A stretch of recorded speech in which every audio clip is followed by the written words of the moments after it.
காஞ்சிபுரத்துல பல்லவ ராஜா ஒரு கோவில் கட்டினார், கைலாசநாதர் கோவில். அதுக்கு கும்பாபிஷேகம் பண்றதுக்கு ஒரு நாள் குறிப்பிட்டு அதுக்கு வேண்டிய ஏற்பாடுகள்லாம் பண்ணினார். முதல் காரியமா கடவுளை வேண்டிக்கிட்டார், நீங்க இந்த கும்பாபிஷேகத்துக்கு நேர்ல வந்து கலந்துக்கணும்னார். கடவுள் அந்த ராஜா கனவுல வந்தார். நீ கும்பாபிஷேகம் வச்சிருக்கிற அதே நாள்ல அதே நேரத்துல எனக்கு இன்னொரு ஊர்ல ஒரு கும்பாபிஷேகம் இருக்குது, அதுக்கு போக வேண்டியிருக்கு. அதாவது திருநின்ற ஊர்ல என்னுடைய பக்தர் ஒருத்தர், அவரும் ஒரு கோயில் கட்டி கும்பாபிஷேகம் செய்யறார், நான் அதுக்கு போக வேண்டியிருக்கு, அதனால உன்னுடைய தேதியை நீ மாத்தி வச்சுக்கோ அப்படின்னார். கடவுள் தான் எங்கேயும் இருக்கிறவராச்சே, அவர் நினைச்சா ரெண்டு இடத்துலயும் இருந்து கோயில் கும்பாபிஷேகத்தை நடத்த முடியாதா? ஏன் அப்படி செய்யல? அது ஒரு முக்கியமான காரணத்துக்காக தான். திருநின்ற ஊர்ல இருந்த பூசலாருங்கிற அந்த அடியாரின் பெருமையை இந்த உலகத்துக்கு எடுத்து காட்டணுங்கிறதுக்காகத்தான் கடவுள் அந்த ராஜா கிட்ட அப்படி சொன்னார். சரி, அந்த அடியார் அப்படி என்னதான் பெருசா கோயில் கட்டி விட்டார்? ராஜா கட்டின கோயிலை விட பெருசா. அவர் கட்டினது கருங்கல்லாலேயோ மண்ணாலேயோ மரத்தாலேயோ இல்ல. அவர் கட்டின கோயில் வேற மாதிரி. அது மனசால கட்டின கோயில், மனசுக்குள்ள இருக்கிற கோவில், மனக்கோவில். அந்த அடியார் தன்னோட மனசுக்குள்ள மாசக்கணக்கா ஒவ்வொரு கல்லா சேர்த்து கட்டின கோவில். இந்த விஷயம் ராஜாவுக்கு தெரியாது. அவர் என்ன நினைச்சுட்டாரு, அது நாம கட்டின கற்கோயிலை விட ரொம்ப பெருசா இருக்கும் போல இருக்கு அப்படின்னு நினைச்சுட்டாரு. சரி, அப்பேற்பட்ட அந்த கோயிலை தரிசனம் பண்ணிவிட்டு வருவோம் அப்படின்னு நினைச்சு ராஜா திருநின்ற ஊருக்கு போறார். அங்க போய் பார்த்தா கோயிலையும் காணும், ஒன்னையும் காணும். கடைசியில பூசலார் கட்டின மனக்கோவில் தான் அதுங்கிறத அவர் புரிஞ்சுக்கிறார். உடனே அந்த அடியாரின் காலில் விழுந்து வணங்குறார். அவரோ, இது மனசால முயன்ற கோவில், இதுக்கு இத்தனை பெருமையா அப்படின்னு ஆச்சரியப்படுறார். இதுல ஆச்சரியப்படுறதுக்கு ஒண்ணு இல்ல. ஆண்டவன் விரும்புறது அகபக்தியை தவிர புற தோற்றங்களே அல்ல.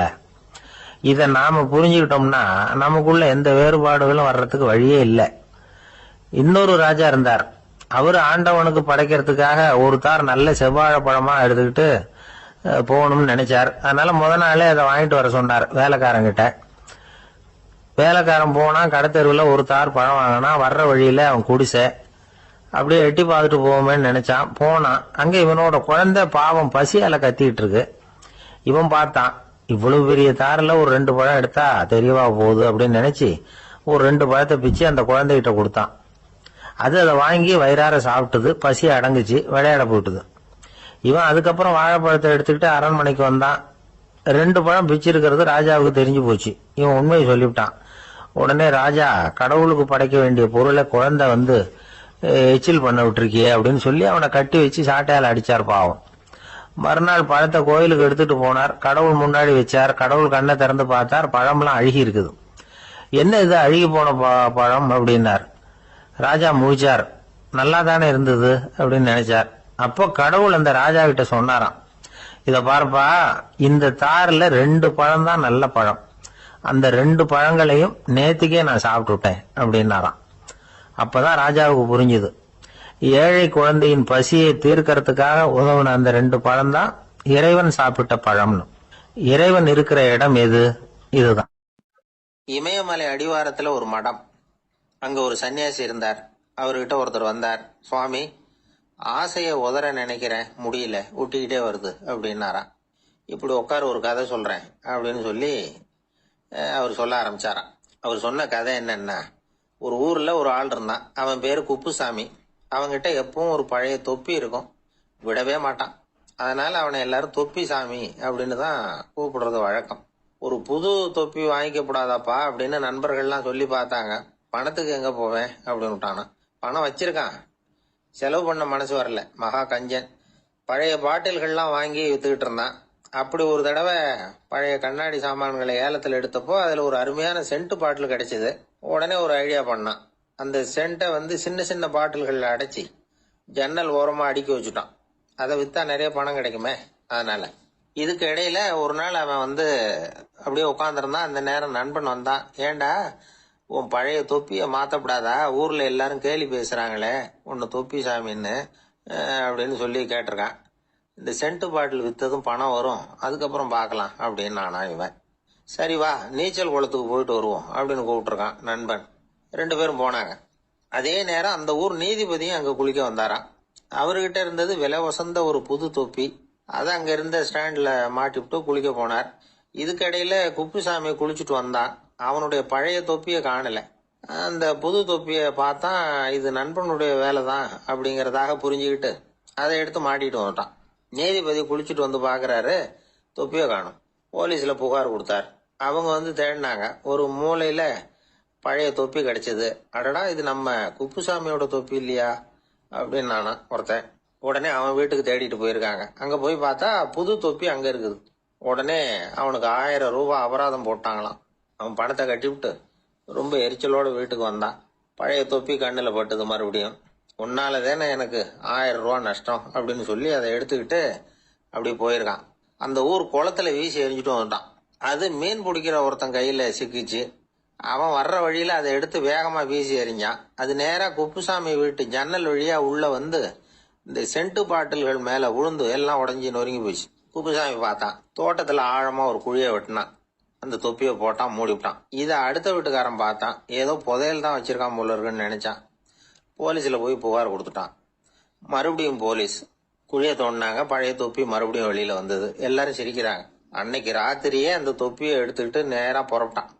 ஒரு கல்லுல அதை சேர்த்து கட்டி குடிநீர் தொட்டி இருக்கும்ல, அதுல போட்டுட்டு வந்துட்டான். இனிமே என்ன பண்ணும் பாப்போம்னு. ஒரு நாள் திடீர்னு குழாயெல்லாம் அடைப்பட்டு போச்சு. மாநகராட்சி அலுவலர்கள் வந்து என்னன்னு பார்த்தா அந்த பழைய தொப்பி குழாயை அடைச்சிக்கிட்டு இருக்குது. இது குப்புசாமியோட தொப்பிங்கிறது தான் எல்லாருக்கும் தெரியுமே. உடனே குடிநீரை வந்து பாழாக்கணத்துக்காக குப்புசாமிக்கு கோர்ட்டு 2500 ரூபாய் அபராதம் போட்டுட்டுது. அதையும் கட்டிவிட்டு வெளில வந்தான். கடைசியா முடிவு பண்ணான். ஒரு நெருப்பு குச்சியை கிழிச்சான். தொப்பியை கொளுத்தினான். எரிஞ்சது. எடுத்து வெளில எரிஞ்சான். கொஞ்ச நேரத்துல தீ அணைப்பு படம் வந்துட்டுது. ஆமா, இவன் எடுத்து எரிஞ்சது வெளியில விழுந்து வீட்டு கூரையே பத்திக்கிட்டு எரிய ஆரம்பிச்சுட்டுது. அவனோட பணத்தாசையும் அதோட சேர்ந்து எரிஞ்சு போச்சான். இப்படி ஒரு கதை. இந்த கதையை சொல்லி முடிச்சார் அந்த இமயமலை அடிவாரத்துல இருந்த சன்னியாசி. இப்ப அந்த குப்புசாமி எங்க இருக்கிறான்னு கேட்டார் எதிரில இருந்தவர். இதோ உன் எதிரிலே இருக்கிறான், நான் தான் அந்த குப்புசாமி அப்படின்னாராம் அந்த சன்னியாசி. அந்த குப்புசாமி கிட்ட இருந்தது மாதிரி ஒரு பழைய தொப்பி நம்ம ஒவ்வொருத்தர்கிட்டே உண்டு. அதை எப்படி தொலைக்கிறதுன்னு தெரியாம தடுமாறிக்கிட்டு இருக்கிறோம். அது என்ன தொப்பிங்கிறீங்களா? அதுதான் நம்மை சூழ்ந்திருக்கிற மாயை அப்படிங்கிறார் சுவாமி சின்மயானந்தர். மெய்ஞானம் கிடைக்கிறப்போ மாயை வந்து எரிஞ்சு போகும் அப்படிங்கறது அவருடைய கருத்து. நம்மால் ஒருத்தர் வேகமா ஓடி வந்தார். காலில் மாட்டியிருந்த பழைய செருப்பு ரெண்டையும் ஆவேசமா தூக்கி ஒரு கிணத்துல போட்டுட்டு வெறுங்காலோட நடந்து வந்துகிட்டு இருக்கிறார். ஏன் அப்படி பண்ணீங்க அப்படின்னு கேட்டோம். அந்த செருப்புக்கு சொந்தக்காரன் வந்து பின்னாடி வந்துகிட்டு இருக்கிறான், அதனால அப்படி பண்ணேன் அப்படிங்கிறார் இவர். இன்பம் துன்பம் இது ரெண்டும் சேர்ந்ததுதான் வாழ்க்கை. இது எல்லாரும் சொல்லிட்டு இருக்கிற ஒரு உண்மை. அது சரி, இது ரெண்டும் வர்றதுக்கு என்ன காரணம்? துறவி ஒருத்தர் யோசிச்சு பார்த்திருக்காரு. இன்ப துன்பம் தோன்றுவதற்கு முக்கியமா 6 காரணங்கள் உண்டு அப்படிங்கிறார் அவர். அது என்னங்கிறத நாமளும் தெரிஞ்சு வச்சுக்குவோமே. இப்ப முதல் காரணம் சுயநலம். ஒரு தாயார் வந்து தன்னுடைய சுயநலம் கருதி தன்னுடைய மகன் இன்பமா இருக்கணும்னு ஆசைப்படுறாங்க. மகனும் அப்படியே ஆசைப்படுறான். அதனால தாயாரின் இன்ப துன்பங்களை பார்த்துட்டு மகனும் இன்ப துன்பம் அடையறான். அந்த அம்மாவுக்கும் அதே நிலைமை தான். 2வது காரணம் உறவு. நான் துறவியான பிறகு கூட உறவுங்கிற காரணத்தினாலதான் தாயாருடைய சுக துக்கங்களை கண்டு நானும் சுக துக்கம் அடைகிறேன். என் தாயாருடைய நிலைமையும் இதுதான் அப்படிங்கிறார் ஒரு துறவி.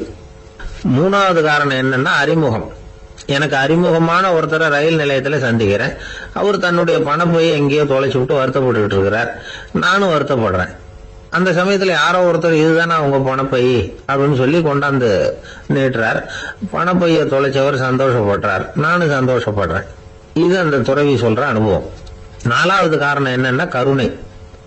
எனக்கு முன்னே பின்ன தெரியாத ஒருத்தனை யாரோ ஒருத்தன் அடிச்சு காயப்படுத்தி போடுறான். கருணை காரணமா நான் அதுக்காக துக்கப்படுறேன். 5வது காரணம் எதையும் நம்புறது.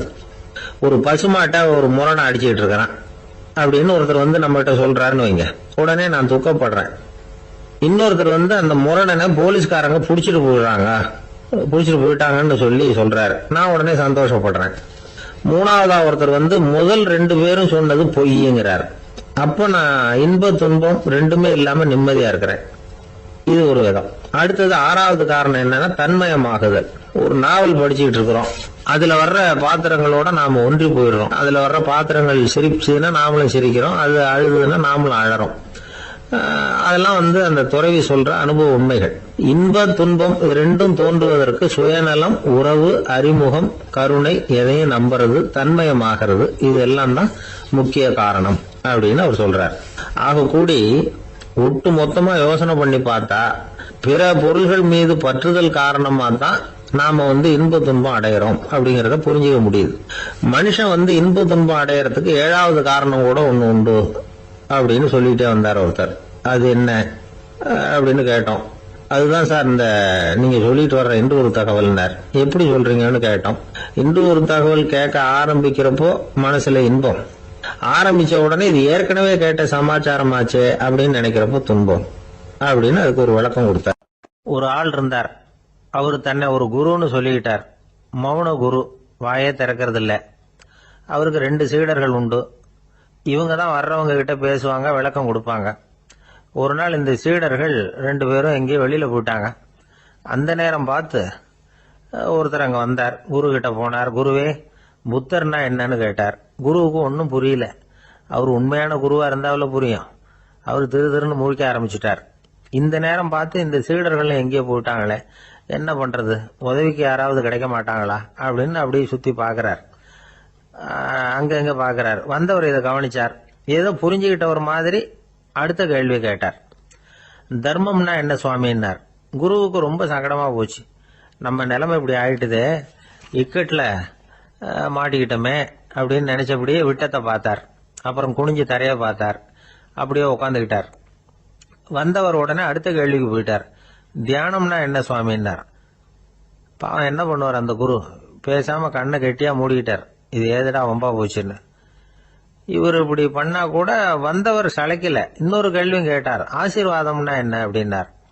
இவர் பார்த்தார். இப்படியே போனா இவர் கேள்வி கேட்கறத நிறுத்த மாட்டார் அப்படின்னு நினைச்சுக்கிட்டு எனக்கு ஒண்ணுமே தெரியாதுங்கிற பாவனையில 2 கையையும் விரிச்சு காட்டினார். வந்தவர் முகத்துல மகிழ்ச்சி, மன நிறைவு, ஏதோ எல்லாம் புரிஞ்சுக்கிட்ட ஒரு மாதிரி அங்கிருந்து புறப்பட்டு போனார். வழியில அந்த குருவோட சீடர்கள் 2 பேரையும் சந்திச்சார். உங்க குருவை தான் பாத்துட்டு வரேன்னாரு. இவரு என்ன நடந்ததுன்னு கேட்டாங்க. இவரு வரமா சொல்றார். உங்க குரு எவ்வளவு பெரிய ஞானி தெரியுமா? புத்தர்னா என்னன்னு கேட்டேன். அதுக்கு அவர் அப்படியும் இப்படியும் பார்த்தார். அதுக்கு என்ன அர்த்தம் தெரியுமா? மக்கள் புத்தரை அங்கேயும் இங்கேயும் தேடுறாங்க. உண்மையில அவர் அங்கேயும் இங்கேயும் தேடி கண்டுபிடிக்க முடியாது அப்படிங்கறத அவர் செய்கை மூலம் உணர்த்தினார். அதுக்கப்புறம் தர்மம்னா என்னன்னு கேட்டேன். அவர் மேலையும் கீழையும் பார்த்து தர்மம் சமமானது, அதுல உயர்வு தாழ்வு இல்லைங்கிறத உணர்த்தினார். அதுக்கப்புறம் தியானம்னா என்னன்னு கேட்டேன். கண்ணை மூடிக்கிட்டார். கண்ணை மூடி காணுகிற அற்புதம் அது அப்படிங்கறத புரிஞ்சுக்கிட்டேன். கடைசியா ஆசீர்வதிக்கப்படுறது பத்தி கேட்டேன். கைகளை நீட்டி உதவுறது தான் அது அப்படிங்கறத தன்னுடைய இருகை விரிச்சு உணர்த்தினார். எவ்வளவு பெரிய மகான் அவரு அப்படின்னு சொல்லிவிட்டு அவர் பாட்டுக்கு போயிட்டார். சீடர்கள் அதுக்கப்புறம் மெதுவா குரு கிட்ட சேர்ந்தாங்க. அவங்கள பார்த்ததும் குருவுக்கு கோபம் வந்துட்டுது. அடே பாவிகளா, எங்கடா போய் தொலைஞ்சிங்க, நான் ஒரு ஆளுகிட்ட மாட்டிக்கிட்டு என்ன பாடுபட்டிருக்கேன் தெரியுமான்னார். இது மாதிரிதான் நாம சாதாரண மனிதர்களின் புற வேடங்களிலேயே மயங்கி போயிடுறோம். அவங்க பேச்சு, செய்கை, பார்வை இதுல எல்லாம் ஏதோ பெரிய தத்துவம் இருக்கிறதாக நினைச்சுக்கிறோம். உண்மையிலேயே அந்த தத்துவங்கள் யாருக்கு சொந்தம்? அவங்களுக்கு இல்ல, நமக்கு தான் சொந்தம். நாம தானே அதை கற்பிச்சுக்கிட்டோம். நாம அடையாளம் கண்டுக்கிறது இல்ல, நாம யாருங்கிறது நமக்கு புரியறது இல்ல. அதுதான் இன்னைக்கு நடக்கிறது. அதனாலதான் அடுத்தவங்களை தேடி ஓடிட்டு இருக்கிறோம். சில வீடுகளில் கூட இது மாதிரி சைகைகள் உண்டு. சில குடும்ப தலைவர்கள் தினமும் காலையில கண்ணை கெட்டியா மூடிக்கிட்டு கை 2ஐயும் சுத்தமா விரிச்சு வச்சுக்கிட்டே உட்காந்து தியானம் பண்றது வழக்கம். எதுக்காக அப்படி பண்றீங்கன்னு ஒருத்தரை பார்த்து கேட்டேன். இந்த மாசம் வாங்கின சம்பளம் பூரா தீர்ந்து போச்சு, இனிமே என் கையில சுத்தமா ஒண்ணும் இல்ல, புதுசா எதுவும் செலவு வச்சுடாதே அப்படிங்கறத அப்படி உள்ளங்கை 2ஐயும் விரிச்சு காட்டி அவங்களுக்கு உணர்த்துறேன் அப்படின்னார். துஷ்டரை கண்டால் தூர விலகு, இப்படி ஒரு பழமொழி உண்டு. எதுக்காக இப்படி சொல்லி வச்சாங்க? துஷ்டன் ஏதாவது தொந்தரவு கொடுப்பான், அதனால அவனை கண்டா பயந்துகிட்டு ஓடி ஒளிஞ்சுக்கோ அப்படின்னா இதுக்கு அர்த்தம் அப்படி இல்ல. ஒரு துஷ்டன் கிட்ட நெருங்கி போறோம்னு வச்சுக்கோங்க, அவன் நமக்கு கெடுதலான ஆலோசனைகள் எதையும் சொல்லலாம், அல்லது அவன் தீய உணர்வுகள் உள்ளவனா இருக்கலாம், அல்லது தீய செயல்கள் செய்யக்கூடியவனா இருக்கலாம், அல்லது தீய நட்புனால அவன் ஏற்கனவே கெட்டு போனவனா கூட இருக்கலாம். இப்படிப்பட்டவனை நெருங்கி போனா அவனோட பாதிப்பு நமக்கும் வந்துடும். அதனால விலகி போ அப்படின்னு சொல்றாங்க. இதையே கொஞ்சம் விவரமா இப்ப பாப்போமே. இப்ப இந்த துஷ்டர்களை 4 வகையா பிரிக்கிறாங்க.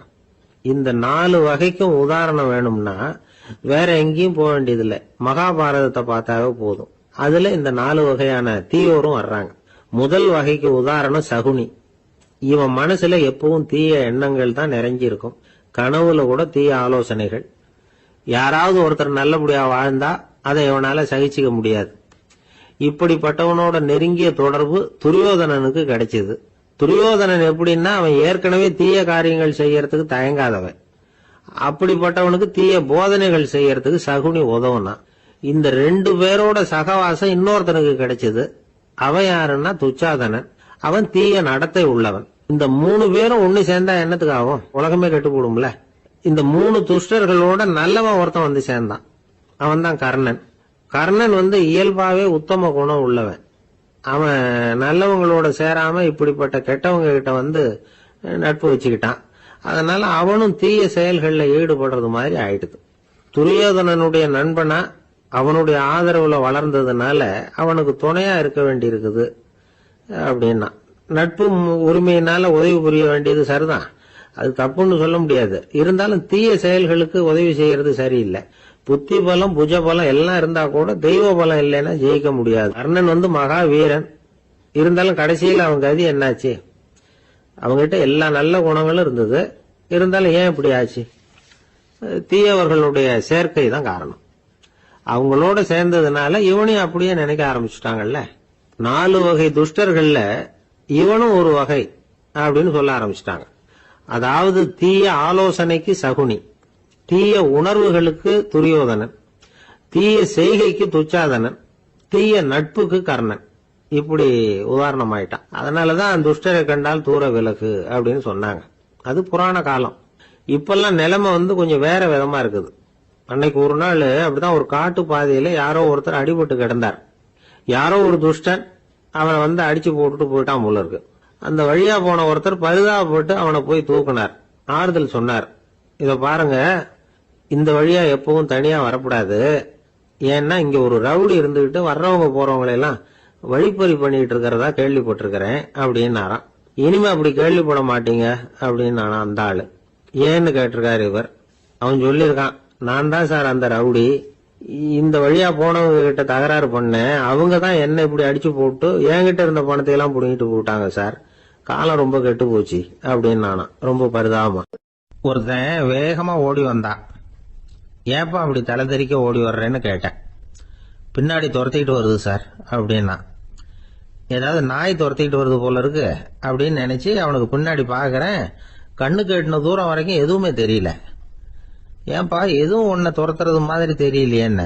நல்லா பாருங்க சார் அப்படின்னா. பார்த்துட்டு தான் சொல்றேன் என்ன. இதோ பாருங்க சார், இதுதான் என்ன துரத்துது அப்படின்னு அவன் காட்டுறான். அவன் சுட்டி காட்டின இடத்துல பார்த்தா அங்க அவனுடைய நிழல் தான் தெரியுது. என்னப்பா சொல்ற அப்படின்னு சொல்லி அவனை சந்தேகமா பார்த்தேன். அதுக்கப்புறம் தான் விவரமா பேசினான். சார், எனக்கு என் நிழலை கண்டா பிடிக்கிறது இல்ல. எப்ப பார்த்தாலும் இது என்னையே பின்தொடர்ந்து வந்துகிட்டு இருக்குது. இதை என்னால சகிக்கவே முடியல. இதை என்கிட்ட இருந்து பிரிக்கிறதுக்கு எவ்வளவோ முயற்சிகள்லாம் பண்ணி பார்த்துட்டேன், முடியலன்னா. அப்படி என்னென்ன முயற்சிகள் பண்ணினேன் அப்படின்னு கேட்டேன். அவன் என்னென்ன செஞ்சாங்கிறத விவரமா சொன்னான். அவன் என்ன பண்ணிருக்கிறான், ஒரு பெரிய குழியை தோண்டி அதுல தன்னுடைய நிழலை புதைச்சிருவோம் அப்படின்னு முடிவு பண்ணிட்டு மண்வெட்டி எடுத்துக்கிட்டு தோட்டத்து பக்கம் போயிருக்கான். ஆழமா ஒரு குழியை தோண்டி இருக்கான். குனிஞ்சு பாக்குறான். அந்த குழிக்குள்ள தன்னுடைய நிழல் தெரியுது. ஆஹா, இதுதான் சமயம், நிழல் இப்ப குழிக்குள்ள இருக்கு, மண்ணை போட்டு மூடி போடலாம் அப்படின்னு நினைச்சுக்கிட்டு கொஞ்சம் மண்ணை அள்ளி போட்டான். பார்த்தா இப்ப அந்த நிழல் அந்த மண்ணுக்கு மேல நிக்குது. இது ஏதுடா வம்பா போச்சு அப்படின்னு அவசரமா மண்ணை வாரி போட்டு மூடி பாக்குறான். குழி பூராவும் மூடி விட்டு பாக்குறான். மறுபடியும் நிழல் மேல உட்காந்துட்டு இருக்குது. சரி, இத குழியில புதைக்க முடியாது அப்படின்னு முடிவு பண்ணிட்டு இதை இங்கேயே இப்படியே விட்டுட்டு ஒரே ஓட்டமா ஓடி போடுவோம் அப்படின்னு நினைச்சு எடுத்தான் ஓட்டம். அது காலை நேரம். இவன் மேற்க நோக்கி ஓடிட்டு இருக்கிறான். ஓடி ஓடி பாக்குறான், நிழல் இவனை விட வேகமா இவனுக்கு முன்னாடி ஓடிட்டு இருக்கு. சரி, திரும்பி ஓடி பார்ப்போம் அப்படின்னு நினைச்சுக்கிட்டு அப்படியே சடார்னு திரும்பி ஓட ஆரம்பிச்சான். பார்த்தான், அப்பாடா நிழலை காணல. கொஞ்ச தூரம் ஓடி ஒரு இடத்துல நின்னு அப்படியே சாவகாசமா திரும்பி பாக்குறான். பின்னாடி நின்றுகிட்டு இருக்குது நிழல். இப்படி ஓடி வந்துதான் இங்க நம்ம முன்னாடி நின்று தன்னுடைய அவஸ்தையை சொல்லிட்டு இருக்கிறான். இந்த நிழலை துரத்துறது அல்லது வெட்டி விடுறது, இதுக்கு ஏதாவது வழி இருக்கா சொல்லுங்க சார் அப்படிங்கிறான். நமக்கு ஒன்றும் புரியல. அந்த நேரம் பார்த்து ஒரு பெரியவர் வந்தார். அவர்கிட்ட யோசனை கேட்டோம், என்ன செய்யலாம்னு. அவர் சொன்னார், இந்த பாருப்பா, நீ அங்கேயும் எங்கேயும் ஓடாத, அப்படியே கீழே படுத்துக்கொண்டார். அது நல்ல உச்சி வேலை. அவன் அப்படியே கீழே படுத்துக்கிட்டான். இப்போ அப்படி இப்படின்னு திரும்பி பார்க்கறான், நிழலை காணல. அவன் இப்போதான் நிம்மதியா இருந்தான். இப்ப அந்த பெரியவர் சொன்னார், எல்லா மனிதர்களுமே இப்படிதான் ஓடிட்டு இருக்கிறாங்க. நான் எனது அப்படிங்கிற ஆணவம் தான் அவங்கள துரத்திக்கிட்டு இருக்கு. அதை விட்டுட்டு ஓடணும்னு நினைச்சாலும் அது முன்னாடி வந்து நிக்குது. பரம்பொருளை நோக்கி ஓடுறப்போ இந்த ஆணவம் பின்னாடி வந்து விடுது. பரிபூர்ண சரணாகதிங்கிற நிலையில அது முழுசுமா மறைஞ்சுடுது. தன்னை உணர்கிற வேலை அது. அந்த நேரம் மனிதனுக்கு விடுதலை உணர்வு ஏற்படுகிற நேரம் அது. அப்படிப்பட்ட சுதந்திர மனிதர்களாக எல்லாரும் மாறி போயிட்டாங்கன்னா இந்த உலகமே இன்பமயம் அப்படின்னு ஒரு விளக்கம் கொடுத்தார் பெரியவர். நம்மால் ஒருத்தர் வேகமா ஓடி வந்துகிட்டு இருந்தான். ஏன்டா அப்படி ஓடி வர்ற அப்படின்னு கேட்டார் எதிரில் வந்தவர். ஆசை துரத்துது, அதுதான் ஓடி வர்றேன்னா. உனக்கு என்ன ஆசைன்னு கேட்டார். எனக்கு ஒன்றும் ஆசை இல்லைங்க, என்னை எப்படியாவது பிடிச்சுடணும்னு போலீஸ்காரங்களுக்கு ஆசை. அந்த ஆசை இப்ப என்னை துரத்தி பின்னாடி வந்துகிட்டு இருக்குது. அதுதான் தப்பிச்சு வந்துகிட்டு இருக்கிறேன். குறுக்க நிக்காதீங்க சார், வழியை விடுங்க அப்படின்னு சொல்லிவிட்டு வேகமா ஓடி மறைஞ்சான். ஊர்ல ஒரு மன்னன் இருந்தான், கொடுங்கோல் மன்னன். நிறைய தொந்தரவு பண்ணிட்டு இருந்தான். அவன் ஒரு தடவை என்ன பண்ணான் தெரியுமா? ஒரு தப்பும் பண்ணாத ஒரு இளைஞனை பிடிச்சி ஜெயில அடைச்சுட்டான். அந்த பையனோட சொந்தக்காரங்கள்லாம் ராஜா கிட்ட போனாங்க. அவன் ஒரு தவறும் பண்ணல, அவனை விடுதலை பண்ணுங்க அப்படின்னு கெஞ்சி கேட்டுக்கிட்டாங்க. மன்னன் வந்து யோசனை பண்ணான். அந்த இளைஞனை கூப்பிட்டுட்டு வர சொன்னான். அவனை கொண்டாந்து ராஜா முன்னாடி நிறுத்தினாங்க. இதை பாருப்பா, உன்னை நான் விடுதலை பண்ணுவேன், ஆனா ஒரு கண்டிஷன். அந்த நிபந்தனையை நீ நிறைவேற்றினா உனக்கு விடுதலை அப்படின்னா மன்னன். சரின்னு ஒத்துக்கிட்டான் பையன். மன்னன் வந்து கண்டிஷன் என்னங்கிறத சொன்னான். உங்ககிட்ட ஒரு செம்மறி ஆட்டை கொடுக்க போறேன். 1 மாசத்துக்கு அதுக்கு தேவையான தீனியையும் கொடுக்க போறேன். 1 மாசம் கழிச்சு அந்த ஆட்டை வந்து எடை போட்டு பார்ப்பேன். அந்த ஆட்டின் எடை கொஞ்சம் கூட கூடி இருக்கக்கூடாது. எடை கூடி இருந்தா உனக்கு விடுதலை கிடையாது. என்ன சொல்ற அப்படின்னா. பையனுக்கு ஒன்றும் புரியல, பயமா போட்டுது. குழம்பிக்கிட்டே நின்றுட்டு இருக்கிறான். சரி, ஒரு நாள் டைம் தரேன், நல்லா யோசனை பண்ணி பார்த்துட்டு நாளைக்கு உன் முடிவை சொல்லு அப்படின்னா மன்னன். பையன் கவலையோட வெளியில வந்தான். அங்க ஒரு பெரியவர் நின்றுகிட்டு இருந்தார். அவர்கிட்ட விஷயத்தை சொன்னான். அந்த பெரியவர் இந்த பையனுக்கு காதோட காதா ஒரு வழியை சொல்லி கொடுத்தார். அதை கேட்டதும் பையன் மறுபடியும் மன்னன் முன்னாடி வந்து நின்னா, உங்க நிபந்தனையை ஏத்துக்கிறேன்னு சொன்னான். மன்னன் வந்து ஒரு ஆட்டுக்குட்டியையும் அதுக்கு 1 மாசத்துக்கு தேவைப்படுற தீவனத்தையும் கொடுக்கும்படியா உத்தரவு போட்டான். கொடுத்தாங்க, ஓடிட்டு போயிட்டான். 1 மாசம் தினமும் தவறாம அந்த தீவனத்தை ஆட்டுக்குட்டிக்கு போட்டுக்கிட்டு இருக்கிறான். 1 மாசம் கழிச்சு அந்த ஆட்டை வந்து அரண்மனைக்கு ஓட்டிட்டு போனான். மன்னன் அதை எடை போட்டு பாக்குறான், எடை கூடவே இல்லை, அப்படியே தான் இருக்குது. உடனே போட்ட நிபந்தனைப்படி அந்த இளைஞனை வந்து விடுதலை பண்ணிவிட்டான். சரி, ஆட்டுக்கு எடை கூடாம இருக்கிறதுக்கு அந்த பெரியவர் சொல்லி கொடுத்த யோசனை என்ன அப்படின்னா, அது வேற ஒண்ணும் இல்ல. அந்த ஆட்டுக்கு எதிரில அது கண்ணுல படுற மாதிரி ஒரு ஓநாயை கட்டி போட சொன்னார். அவ்வளவுதான். ஆட்டுக்கு ஓநாய்ங்கிறது பிறவி பகை. ஓநாயை பார்த்தா ஆடு நடுங்க ஆரம்பிச்சிரும், அவ்வளவு பயம். தினமும் அந்த ஆடு பயந்துகிட்டே தீனி சாப்பிட்டுது, எடை கூடல. அதுதான் ரகசியம். இது வந்து சின்ன பிள்ளைங்களுக்கான ஒரு கதை. இதுல இருந்து தெரிஞ்சுக்க வேண்டிய உண்மை என்னன்னா, நாமெல்லாம் சாப்பிடுறப்ப மனசும் உடம்பும் அமைதியா இருக்கணும். அப்பதான் அது உடம்புல ஒட்டும். அவசரத்திலையும் பயத்திலையும் சாப்பிட்டா அது சரியா ஜீரணம் ஆகாது. இன்னொரு ராஜா இருந்தார். அவரும் ஒரு இளைஞனை ஜெயில அடைச்சு விட்டார். விடுதலை பண்ணணும்னா ஒரு கண்டிஷன். என்னன்னு கேட்டான். ஒரு ஆட்டுக்குட்டிய உன் முன்னாடி கொண்டாந்து நிறுத்துவேன், நீ அதுகிட்ட ஒரு கேள்வி கேட்கணும், அதுக்கு சரியான பதில சொல்லணும். அப்படி செஞ்சுட்டா உனக்கு விடுதலைன்னார். இளைஞன் யோசனை பண்ணி பார்த்தான். சரின்னு ஒத்துக்கிட்டான். அது பிரகாரமே ஆட்டுக்குட்டிய பதில் சொல்ல வச்சுட்டான். என்ன நடந்தது தெரியுமா? ஆட்டுக்குட்டியை கொண்டாந்து நிறுத்தினாங்க. இவன் மெதுவா அதுகிட்ட போனான். அது காது கிட்ட போய் ஏப்ரலுக்கு அடுத்த மாசம் என்ன மாசம்னு கேட்டான். அது உடனே மேன்னு கத்திச்சு. இவன் விடுதலை ஆயிட்டான். எனக்கு இது மட்டும்தான் சார் தெரியும், இதை தவிர வேற எதுவும் தெரியாது அப்படின்னு சொல்லிக்கிட்டே காலம் தள்ளுறவங்க ரொம்ப பேர். அவங்க எல்லாம் கஷ்டப்பட வேண்டியிருக்கும். ஒருத்தர் தன்னுடைய தொழில ரொம்ப கெட்டிக்காரரா இருக்கலாம். அதுக்காக எப்பவும் அதே ஞாபகத்துல இருந்துகிட்டு உலகியல் அறிவு இல்லாம இருந்துடக்கூடாது, அது ஆபத்து. இதுக்காக நம்ம தாத்தா பாட்டி எல்லாம் ஒரு கதை சொல்லுவாங்களே, கேள்விப்பட்டிருக்கீங்களா? ஒரு சமயம் ஒரு 4 பேர் சேர்ந்து வெளியூருக்கு பிரயாணம் போனாங்களாம். அந்த 4 பேர் எப்படி தெரியுமா? ஒருத்தர் வேதாந்தி, இன்னொருத்தர் சங்கீத வித்வான், 3வது ஆள் வைத்தியர், 4வது ஆள் ஜோசியர். இவங்க 4 பேரும் நண்பர்கள். அதனால சேர்ந்து புறப்பட்டாங்க. வழியில ஒரு ஊர்ல தங்கினாங்க. இருட்டி போச்சு. அதனால இன்னைக்கு ராத்திரி இங்கேயே தங்கி இருந்துட்டு நாளைக்கு புறப்படலாம் அப்படின்னு தீர்மானம் பண்ணாங்க. சாப்பாட்டுக்கு என்ன பண்றது?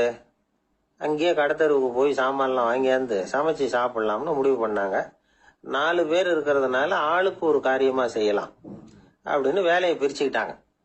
வைத்தியர் கரிகாய் வாங்க போனார், வேதாந்தி எண்ணெய் வாங்க போனார், ஜோசியர் பலசரக்கு வாங்க போனார், சங்கீத வித்வானுக்கு சமைக்கிற வேலை. எல்லாம் சரி. ஆனா நடந்தது என்ன தெரியுமா? கடைத்தருவுக்கு காய்கறி வாங்க போனார்ல வைத்தியர், அங்க போய் மார்க்கெட்ல பார்த்தார். ஒவ்வொரு கரிகாயா எடுத்து பார்த்தார். இது பித்தம், உடம்புக்கு ஒத்துக்காது, இது வாயு, உடம்புக்கு ஒத்துக்காது அப்படின்னு ஒவ்வொன்னா தள்ளினார். கடைசியில ஒண்ணுமே தேரல, வெறுங்கையோட திரும்பி வந்துகிட்டு இருக்கிறார்.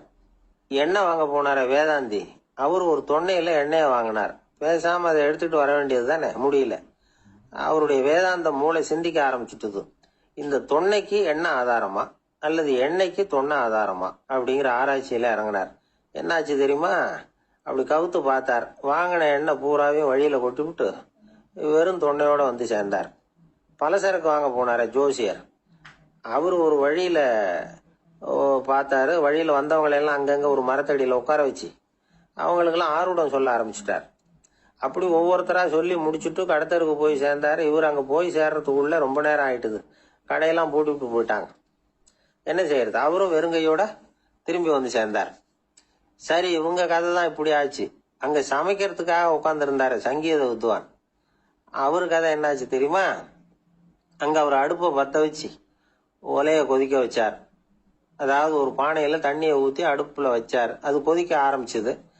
தண்ணி கொதிக்கிற சத்தம் இருக்குதுல்ல, அது இவருக்கு தாளம் போடுறது மாதிரி இருந்தது. ஒரே குஷி, பாட ஆரம்பிச்சுட்டார். பாடிக்கிட்டே உற்சாகமா கையில் இருந்த கரண்டியால அந்த பானையில தட்டினார், தாளம் போடுறதா நினைச்சுக்கிட்டு. அவ்வளவுதான், பானை பட்டுன்னு உடஞ்சு போச்சு. தலையில கை வச்சுக்கிட்டு அவரும் உட்காந்துட்டார். எந்த தொழில் தெரிஞ்சாலும் சரி, அதை புத்திசாலித்தனமா பயன்படுத்த தெரியலன்னா ஆபத்து தான். அதுக்காக தான் இந்த கதை. ஒரு பஸ் டிரைவர் ரொம்ப கெட்டிக்காரரு. பஸ் ரொம்ப திறமையா ஆபத்து இல்லாம ஓட்டுனதுக்காக பரிசுலாம் வாங்கினவர். அவரே ஒரு படகு ஓட்டுறதுக்காக அழைச்சிட்டு போயிருக்கிறாங்க, மோட்டார் படகு. அதையும் ரொம்ப திறமையா தான் ஓட்டிட்டு போயிருக்கிறாரு. நடுக்கடல்ல போனதும் படகு நின்று போச்சு. மோட்டார்ல ஏதோ கோளாறு. என்ன செய்யலாம் அப்படின்னு அந்த டிரைவரை கேட்டிருக்கிறாங்க படகுல இருந்தவங்க எல்லாம். அப்போ அவர் சொன்னாராம், கவலைப்படாதீங்க, ஒன்றும் பிரச்சனை இல்லை, எல்லாரும் கொஞ்சம் கீழே இறங்கி பின்னாடி தள்ளுங்க, மோட்டார் ஸ்டார்ட் ஆயிடும் அப்படின்னா. வயிறு பசிக்குதேங்கிறது சிலரோட கவலை, வயிறு பசிக்க மாட்டேங்குதே அப்படிங்கிறது சில பேரோட கவலை. 2 விதமான கவலைக்கும் வயிறு தான் காரணமா இருக்குது. வயிறு பசிச்சதுன்னா அது இயற்கை, வயிறு பசிக்கலைன்னா அது வியாதி. ஆனா பசியையும் நாம பசிப்பிணி அப்படின்னு தான் சொல்லுவோம். என்ன காரணம்? வியாதியை போக்க வேண்டியது எவ்வளவு முக்கியமோ அதை விட முக்கியம் பசியை போக்க வேண்டியது. ஒரு சமுதாயத்துல பசிப்பிணியே இருக்கக்கூடாது, அதுதான் நல்ல சமுதாயம். பசியை போகணும்னா சாப்பாடு போடணும், பசியின்மையை போகணும்னா வைத்தியம் தான் பண்ணணும்.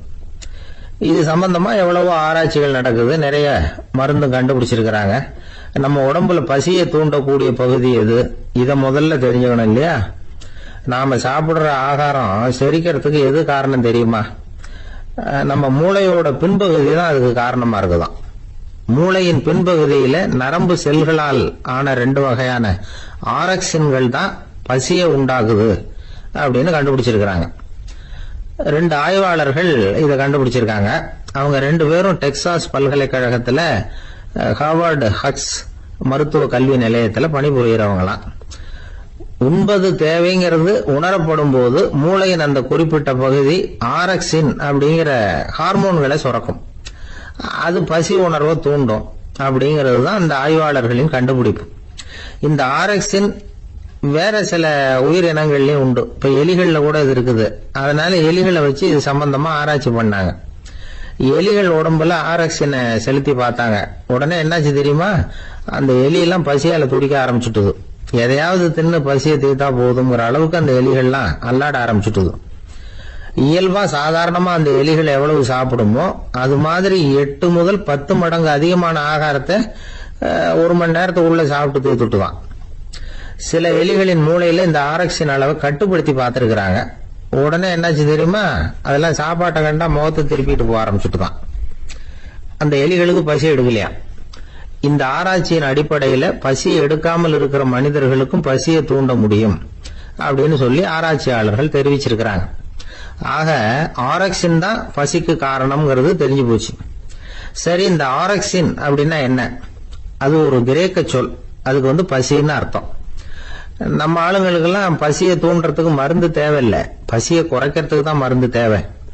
ஒரு அம்மா டாக்டர் தேடி வந்தாங்களாம்.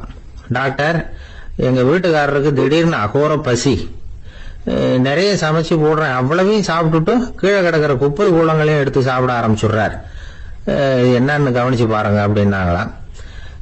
எவ்வளவு நாளா அப்படி இருக்குதுன்னு கேட்டிருக்காரு டாக்டர். 1 வாரமா அப்படி இருக்குதுன்னாங்களாம்.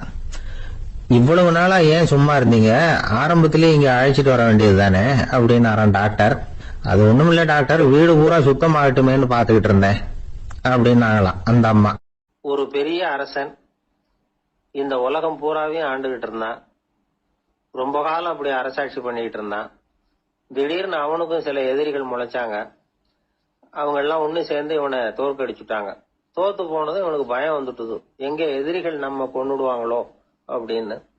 வெளியில வந்தா தனக்கு ஆபத்துன்னு பயந்துகிட்டு யாருக்கும் தெரியாம ஒரு குகைக்குள்ள போய் பதுங்கி கிடக்குறான். நிலைமைய பாருங்க. முதல் நாள் அரண்மனையில அதிகாரம் பண்ணிக்கிட்டு இருந்தவன் மறுநாள் குகையில பயந்து போய் பதுங்கி கிடக்குறான். ராத்திரி நேரம் வந்தது, பசி வயத்தை கிள்ளுது, பிச்சை எடுத்து சாப்பிட வேண்டிய நிலைமை. பிச்சை எடுக்கிறதுக்கு பாத்திரம் வேணுமே, என்ன பண்றது அப்படின்னு அங்கேயும் இங்கேயும் பாக்குறான். ஒரு மூலையில யாரோ விட்டுட்டு போன ஒரு ஓடு கிடக்குது, அதை எடுத்துக்கிட்டு புறப்பட்டான். இருட்டுல வழி புரியல, ஏதோ ஒரு யூகத்துல காலை மெதுவா எடுத்து வச்சு நடந்து போயிட்டு இருக்கிறான். வழியில ஒரு கருப்பு நாய் படுத்து கிடந்தது. இருட்டுல அவன் இது கண்ணுக்கு சரியா தெரியல, அவனுக்கு தவறி போய் காலை வச்சுட்டான் அது மேல. நாய் சும்மா இருக்குமா, அவள்னு உழுந்து கடிச்சு விட்டுது. காலை பாக்குறான், காலத்தையும் நினைச்சு பாக்குறான். அரண்மனையில வீரக்கழல் அணிந்த காலை உடைய மன்னா அப்படின்னு புகழ்வாங்களே புலவர்கள்லாம், ஆனா அது இன்னைக்கு நாய் கடிச்ச காலம் ஆயிட்டுதே அப்படின்னு நினைக்கிறான். அது மட்டும் இல்ல, முன்னாடி எல்லாம் பொற்கிண்ணங்கள்ல தான் அவன் சாப்பிடுவான். ஆனா இப்போ உடைஞ்சு போன ஓட்டு, அது ஓட்டை கையில வச்சுக்கிட்டு நிக்கிறான். அதுல ஏதாவது யாராவது சாப்பாடு போடுவாங்களான்னு. முன்னாடி எல்லாம் நிறைய பேர் அரண்மனைக்கு வருவாங்க, அரசருக்கு காணிக்கைன்னு சொல்லி இவன் காலடியில கொண்டாந்து கூட்டுவாங்க.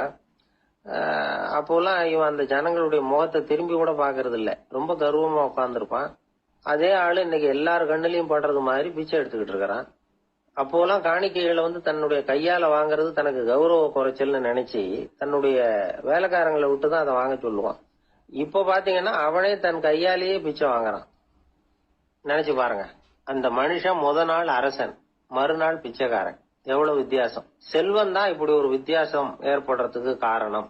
அப்படிப்பட்ட செல்வம் வாழ்க்கையை நடத்துறதுக்கு நமக்கு தேவைதான். ஆனா அதையே நாம அடைய வேண்டிய பயனா நினைக்கிறோம் பாருங்க, அதுதான் வேடிக்கை. இத நம்மாழ்வார் அழகா ஒரு பாசுரத்துல சொல்றார். ஒரு நாயகமாய் ஓட உலகுடன் ஆண்டவர், கருணாய் கவர்ந்த காலர், சிதைகிய பானையர், பெருநாடு காண இம்மையிலே பிச்சைதாம் கொள்வர், திருநாரணன் தாழ் காலம் பெற சிந்தித்து உய்மினோ அப்படிங்கிறார் நம்மாழ்வார். ஒரு பெரிய பணக்காரர் ஒரு துறவிகிட்ட போய், சாமி என்கிட்ட நிறைய பணம் இருக்கு, இருந்தாலும் நிம்மதி இல்ல, என்னால நிம்மதியா இருக்க முடியல, என்ன காரணம்னு கேட்டாராம். உடனே அந்த துறவி இதுக்கு நேரடியா பதில் சொல்லாம பக்கத்துல நின்றுகிட்டு இருந்த ஒரு குழந்தைய கூப்பிட்டார். அது ஓடியாந்தது. ஒரு ஆப்பிள் பழத்தை எடுத்து அது கையில கொடுத்தார். அதை வாங்கிக்கிட்டு குழந்தை சிரிச்சுது. இன்னொரு பழத்தை எடுத்து கொடுத்தார். அதை இன்னொரு கையில வாங்கிட்டு சிரிச்சுது. 3வது ஆப்பிள் எடுத்து கொடுத்தார். 2 பழத்தையும் நெஞ்சில அணைச்சிக்கிட்டு 3வது பழத்தையும் வாங்கறதுக்கு முயற்சி பண்ணிச்சு. ஆனா அது உடனே நழுவி கீழே விழுந்து உருண்டு ஓடிச்சு. ஏற்கனவே இருந்ததும் விழுந்துட்டுது. இப்ப அந்த குழந்தை அழ ஆரம்பிச்சுட்டுது. இப்ப அந்த துறவி பணக்காரர்கிட்ட சொன்னாராம், குழந்தைய கவனிச்சியா, 2 ஆப்பிள் போதும்னு அது நினைச்சிருந்தா இப்போ அது அழ வேண்டிய அவசியம் வந்திருக்குமா அப்படின்னாராம். எதுவுமே அளவுக்கு மிஞ்சினா துன்பம் தான். இந்த காலத்துல இதெல்லாம் யாரு காதுல வாங்குறாங்க? ஒருத்தனை நல்ல வழிக்கு கொண்டு வரணும்னு நினைச்சு அவனை கூப்பிட்டு உட்கார வச்சு இந்த கதையை சொல்லிட்டு இருந்தாங்க. சொல்லிவிட்டு அந்த குழந்தை செஞ்சது தப்பு தானே அப்படின்னு கேட்டிருக்கிறாங்க. ஆமா, தப்பு தான். நானா இருந்தா அப்படி செஞ்சிருக்க மாட்டேன் நானா இவன். 2 பழமே போதும்னு சொல்லிருப்பியா அப்படின்னு கேட்டிருக்காங்க. அப்படி இல்லைங்க, அவர் கொடுக்க கொடுக்க ஒவ்வொரு பழமா வாங்கி பின்னாடி வச்சுட்டு மறுபடியும் கையை நீட்டுவேன் அப்படிங்கிறானு. இவெல்லாம் எந்த காலத்துல திருந்துறது? ஒரு சீன தேசத்து அரசர் இருந்தார். அவருக்கு வயசாயிட்டுது. அவருக்கு அடுத்தபடியா அவருடைய புள்ள பட்டத்துக்கு வரணும், ஆட்சி பொறுப்பை ஏத்துக்கணும். ஒரு நல்ல தலைவனுக்கு இருக்க வேண்டிய பண்புகள்லாம் தன்னுடைய மகனுக்கு இருக்கணும்னு விரும்பினார் அந்த அரசர். அதனால இளவரசனை பக்கத்துல இருந்த ஒரு குரு கிட்ட அனுப்புனார். இளவரசன் அவர்கிட்ட போய் சேர்ந்தான். அந்த குரு என்ன பண்ணாரு தெரியுமா? இவனை பார்த்து சொன்னார், இத பாருப்பா, நீ என்ன பண்ற, இப்பவே பக்கத்துல இருக்கிற காட்டுக்கு போ, நடு காட்டுல போய் ஒரு இடத்துல உட்காந்துக்கோ. அங்க என்னென்ன சத்தம்லாம் உன் காதுல விழுதுன்னு கவனிச்சு கேளு. உன் காதுல விழுந்த ஓசைகள் என்னென்னங்கிறத என்கிட்ட வந்து சொல்லு, அதுதான் எனக்கு தெரியணும், உனக்கு வேலையும் அதுதான் அப்படின்னு சொல்லி அனுப்பி வச்சுட்டார். இளவரசன் காட்டுக்கு போனான். குரு சொன்னபடியே ஒரு இடத்துல உட்காந்து கவனிச்சு கேட்டான். அதுக்கப்புறம் குரு கிட்ட திரும்பி வந்தான். என்னென்ன சத்தம்லாம் கேட்ட அப்படின்னு கேட்டார் குரு. குருவே, காட்டுல நான் பறவைகள் சத்தம்லாம் கேட்டேன், மிருகங்களின் ஓசையையும் கேட்டேன், இதை தவிர இடி மின்னல் மழை இதுகளோட சத்தத்தையும் கேட்டேன் அப்படின்னா. குரு யோசனை பண்ணார், நீ இன்னமும் சரியா கேட்கல, அதனால மறுபடியும் காட்டுக்கு போ, கொஞ்ச நாள் தங்கி இருந்து கேட்டுட்டு வா அப்படின்னார். இளவரசனுக்கு ஒன்னும் புரியல. இருந்தாலும் குருவின் கட்டளையாச்சே, மறுக்க முடியுமா? உடனே அவன் மறுபடியும் காட்டுக்கு போனா, ஒரு இடத்துல உட்கார்ந்தான். கொஞ்ச நேரம் உன்னிப்பா கவனிச்சு கேட்டான். சில நாள் கழிச்சு குரு கிட்ட திரும்பி வந்தான். குருவே, இந்த தடவை சில துல்லியமான சத்தங்களை எல்லாம் கேட்டான். தேனி பறக்கிற சத்தம், நீரோடையின் மெல்லிய ஓசை, இதெல்லாம் கேட்டேன்னா. குரு சிரிச்சார். நீ மறுபடியும் காட்டுக்கு போ, இன்னும் சில நாள் அங்க இரு, முழுமையா கவனமா கேட்டுட்டு வா அப்படின்னு சொல்லி அனுப்பி வச்சுட்டார். இளவரசனுக்கு குழப்பம் அதிகமாயிட்டுது. ஒண்ணுமே புரியல. மறுபடியும் காட்டுக்கு போனா, மௌனமா ஒரு இடத்துல உட்காந்துட்டான். அப்படியே தியானத்துல ஆழ்ந்துட்டான். சில நாள்ல அவனுக்கு இதுவரை கேட்காத ஓசைகள்லாம் கேட்க ஆரம்பிச்சுட்டு, இதைத்தான் நான் கேட்கணும்னு என்னுடைய குரு எதிர்பார்த்திருக்கிறாருங்கிறத புரிஞ்சுக்கிட்டான். உடனே குரு கிட்ட ஓடனான். குருவே, இந்த தடவை காதுகளுக்கு கேட்க முடியாத சில ஓசைகளை கூட என்னால உணர முடிஞ்சுது. பூ மலருகிற ஓசை, சூரியனால பூமி சூடாகிறப்ப எழுகிற ஓசை, காலை பனித்துளி இந்த புல்லெல்லாம் குடிக்கிற ஓசை, இது எல்லாம் என்னால நல்லா கேட்க முடிஞ்சுது அப்படின்னா. குருவுக்கு இப்பதான் திருப்தி ஏற்பட்டுதான். இளவரசனை பார்த்து சொன்னார், இந்த பாருப்பா, இப்பதான் நாட்டை ஆளுகிற தகுதி உனக்கு வந்திருக்குது அப்படின்னு சொல்லி அதுக்கு விளக்கமும் கொடுத்தாராம்.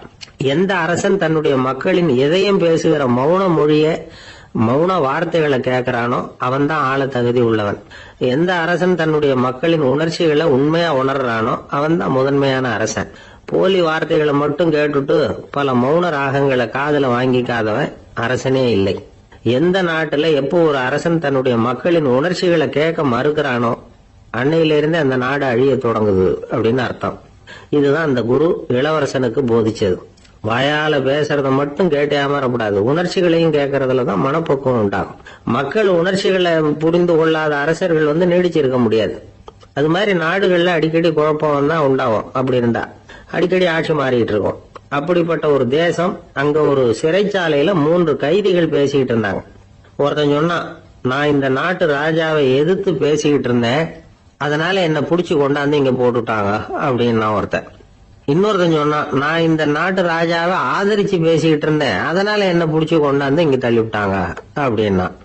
அது சரி, நீ என்ன தப்பு பண்ண அப்படின்னு சொல்லி 3வது ஆளை பார்த்து இவங்க கேட்டாங்க. அதுக்கு அந்த ஆளு சொல்றான், நான் தான் இந்த நாட்டு ராஜா அப்படின்னா.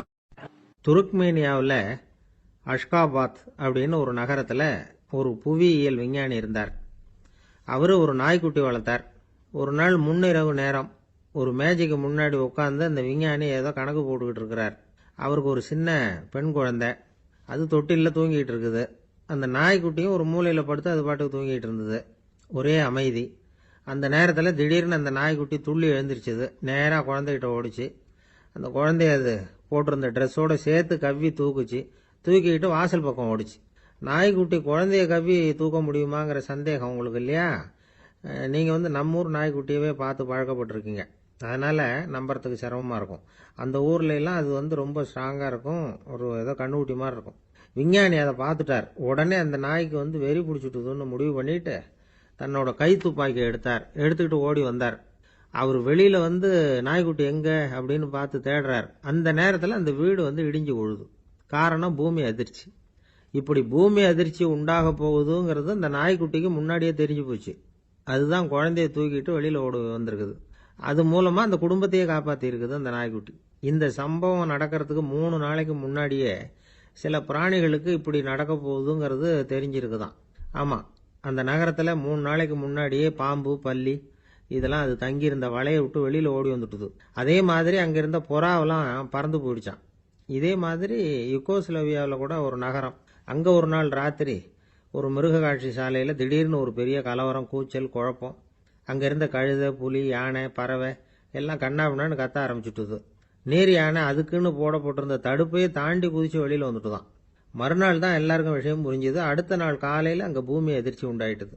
இப்ப பாருங்க, அதாவது மனுஷனை போய் தீர்க்க தரிசி அது இதுன்னு சொல்லிட்டு இருக்கிறோம்.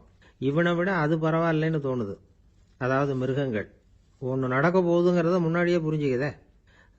சரி, இதெல்லாம் எப்படி அது முன்கூட்டி புரிஞ்சுக்குது? அதுதான் படைப்பு ரகசியம். அதை கண்டுபிடிக்கிறதுக்கு தான் மனுஷன் வந்து ஆராய்ச்சி பண்ணிட்டு இருக்கிறான். விஞ்ஞானிகளோட ஆராய்ச்சியெல்லாம் ஒரு பக்கம் இருக்கட்டும், வீட்டுக்குள்ளேயே சில ஆராய்ச்சி பண்ணி பாருங்களேன்.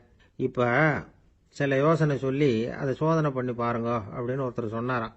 அதாவது இப்ப மழை வருமா வராதா அப்படின்னு தெரிஞ்சுக்கணுமா, உடனே ஒரு பூனைக்குட்டி பின்னாடியே மெதுவா போய் அது என்ன செய்யுதுன்னு கவனிச்சு பார்க்கணும். பூனைக்குட்டி தன்னோட பாதத்தினால சுகத்துல வந்து அப்படி கீறிக்கிட்டு இருக்கும். அப்படி கீறினா கண்டிப்பா மழை வரும். சில சமயம் பூனைக்குட்டி அப்படி மல்லாந்து படுத்துக்கிட்டு பாதத்தை உயர தூக்கும், அப்படியும் இப்படியும் புரளும். இப்படி செஞ்சதுன்னா அன்னைக்கும் மழை இருக்காது. அதனால முன்னாடி இருந்தது மழை வர்றதுக்கு அறிகுறி, இது மழை இல்லைங்கிறதுக்கு அறிகுறி. பறவைகள், பிராணிகள் இதுகளோட நடவடிக்கைகளை பார்த்துட்டு அதையெல்லாம் அடிப்படையாக வச்சு தான் காலநிலையை கண்டுபிடிக்கிற கருவிகளை கண்டுபிடிச்சிருக்கிறாங்க. வாத்து இருக்குல்ல, சில சமயம் தன்னோட அழகை தன்னோட இறகுகளில் அப்படியே புதைச்சிக்கும். அப்படி செஞ்சா குளிர்காலம் வரப்போகுதுன்னு அர்த்தம். பருவநிலை குளிரா மாறப்போகுதுங்கிறதுக்கு இதுதான் அறிகுறி.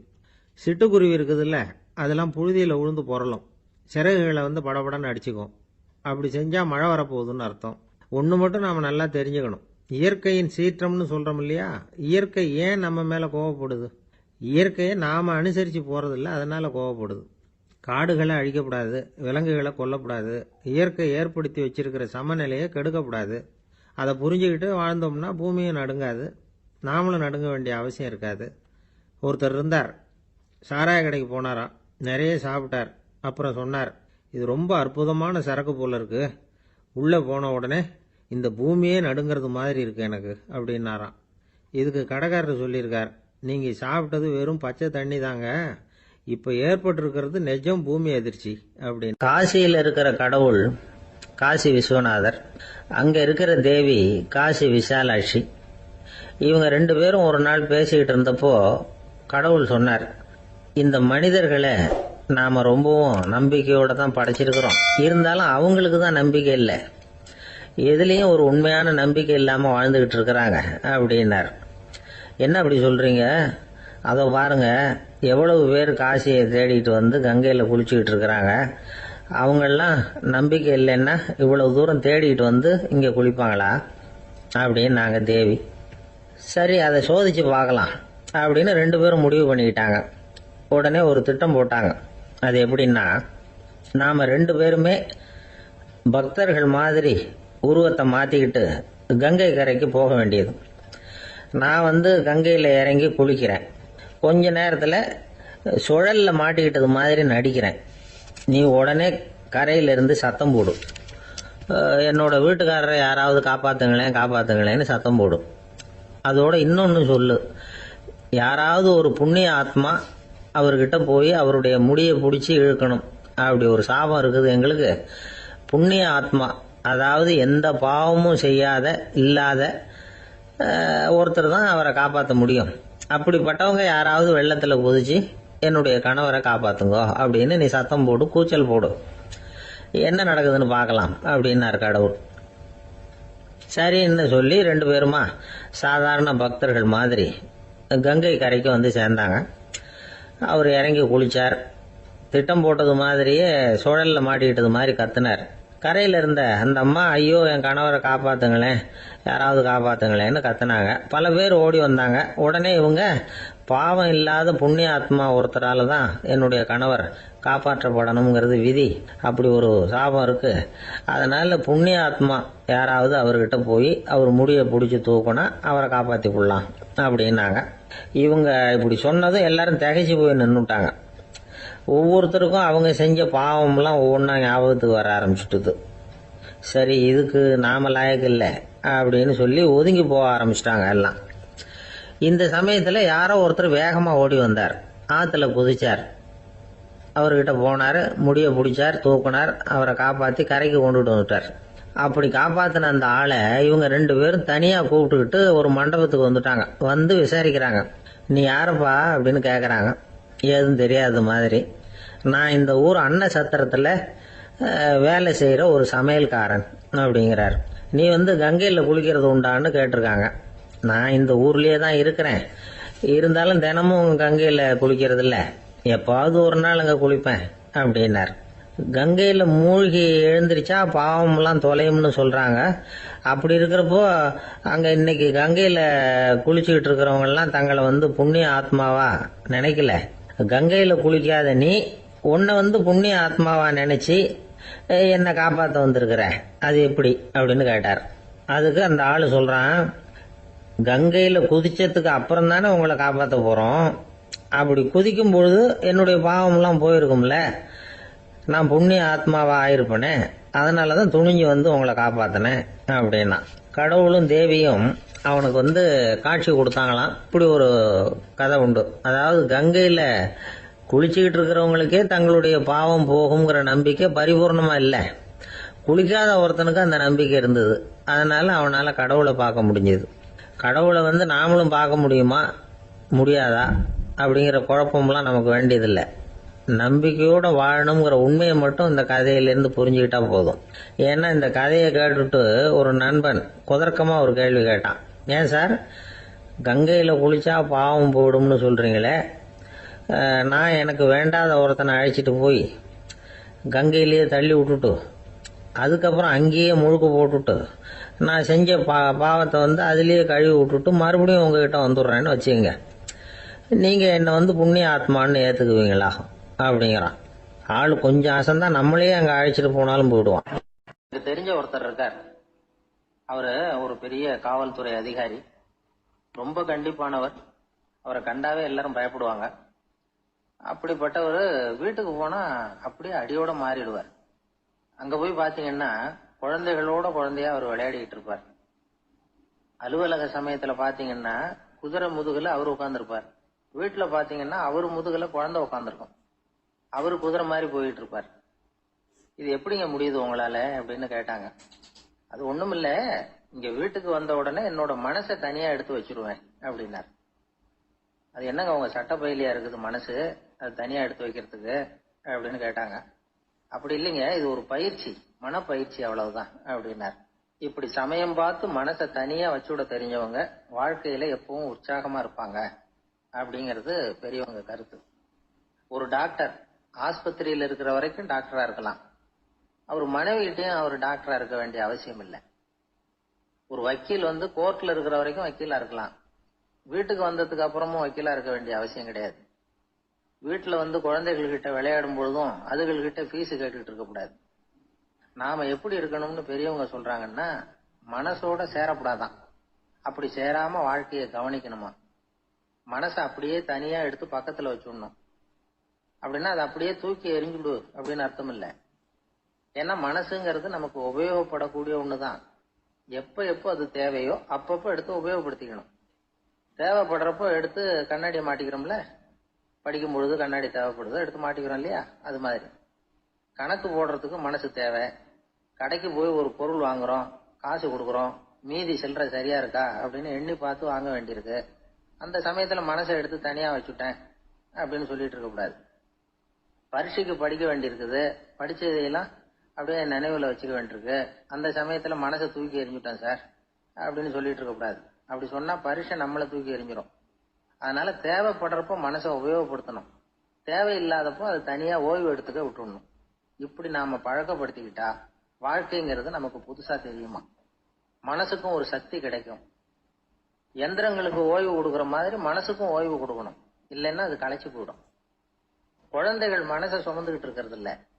இது வந்து முதியவர்கள் குழந்தைகள் கிட்டே இருந்து கத்துக்க வேண்டிய ஒரு பாடம். ஆனாலும் இந்த கால குழந்தைகள் கிட்ட ரொம்ப எச்சரிக்கையா இருக்க வேண்டியிருக்கு. ஒரு தாத்தாவும் பேரனும் விளையாடிக்கிட்டு இருக்கிறாங்க. தாத்தா, எனக்கு சைக்கிள் ஓட்ட கத்து கொடு அப்படிங்கிறான் பேரன். சைக்கிள் உயரம் கூட இல்ல, அதுக்குள்ள சைக்கிள் ஓட்டணுமா அப்படின்னாரு தாத்தா. ஏன் தாத்தா, ரயில் ஓட்டுறாரு, அவர் என்ன ரயில் நீளமா இருக்கார் அப்படின்னு கேட்டானா அந்த பையன். ஆந்திர நாட்டுல ஒரு அரசர் இருந்தார்.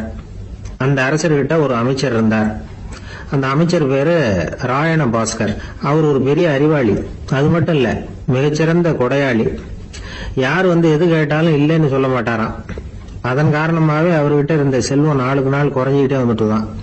கடைசியில குடும்பத்துக்குன்னு எதுவும் வைக்காமலே அவர் போய் சேர்ந்துட்டார். மகனும் இறந்துட்டார். அந்த குடும்பத்துல மிஞ்சி இருந்தது அவருடைய மருமகள், ஒரு பேரன், அவ்வளவுதான்.